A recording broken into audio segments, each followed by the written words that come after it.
Bien, bonjour. Je voudrais d'abord vous remercier tous de votre présence. Permettez-moi tout d'abord de m'incliner pieusement devant la mémoire des récentes victimes de Sobaneko et de tous les martyrs de ces derniers mois, victimes d'attaques lâches et barbares, notamment celles de Kouloron, de Djoura, de Ogosagou et de tous les villages endeuillés ces derniers temps. Je vous prie d'observer en leur mémoire une minute de silence.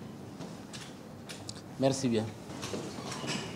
Mesdames et messieurs, l'heure est grave. Depuis notre dernière rencontre, l'actualité s'est accélérée avec les recompositions politiques qui ont abouti à la formation du gouvernement actuel et surtout la reprise, avec une accélération incroyable, des actes de violence qui endeuillent les populations, sémant le désespoir.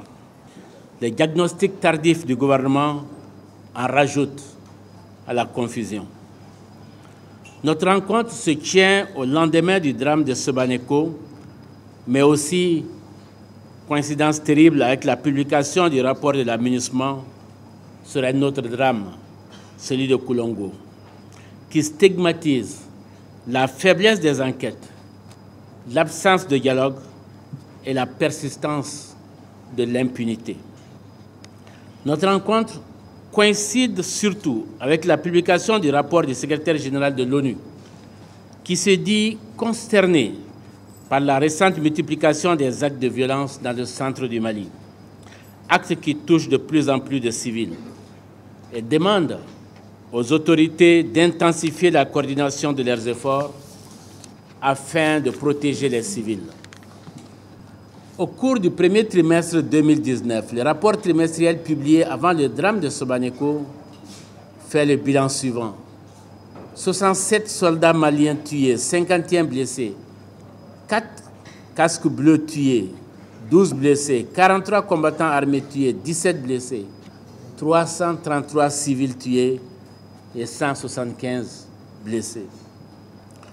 Mesdames et messieurs, la détérioration de la sécurité dans le centre du pays a de quoi nous alarmer, car l'ampleur de la violence a atteint des seuils jamais vus dans notre pays et les évaluations contradictoires du gouvernement rajoutent à la confusion. Aujourd'hui, l'insécurité a atteint un seuil intolérable qui menace la survie, voire l'existence même de notre pays. L'insécurité s'amplifie au point où la sécurité des personnes et de leurs biens est devenue la priorité des priorités. On peut multiplier les cas d'enlèvement, de tueries ciblées et autres exactions sur de paisibles citoyens. La digue s'est rompue. C'est pourquoi nous disons qu'en dépit de tous les efforts de nos forces armées de sécurité, ainsi que de leurs partenaires, il est grand temps que le gouvernement sorte des incantations pour faire de la sécurité des personnes et de leurs biens une priorité réelle, pas de faire semblant.